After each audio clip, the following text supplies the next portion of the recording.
लोकसभा निवडणुकीच्या पार्श्वभूमीवर जिल्ह्यातील पोलीस यंत्रणा अलर्ट मोडवर आली आहे। जिल्ह्यातील कायदा व सुव्यवस्था अबाधित ठेवण्याच्या उद्देशाने गाव गुंडांवर कारवाईचा बडगा उगारला जात आहे।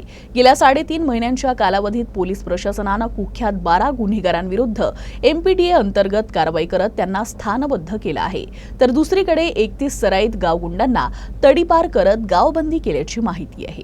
लोकसभा निवडणुकीसाठी प्रशासकीय यंत्रणा सज्ज झाली आहे।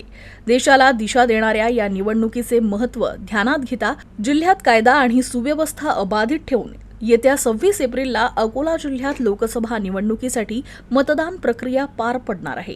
निवडणूक काळात विविध राजकीय पक्षांच्या सभा पार पडतात। या कालावधीत तसेच मतदानाचा दिवस आणि मतमोजणीच्या दिवशी जिल्ह्यात कोणताही अनुचित प्रकार घडणार नाही यासाठी संपूर्ण पोलीस यंत्रणा डोळ्यात तेल घालून पहारा देणार आहे।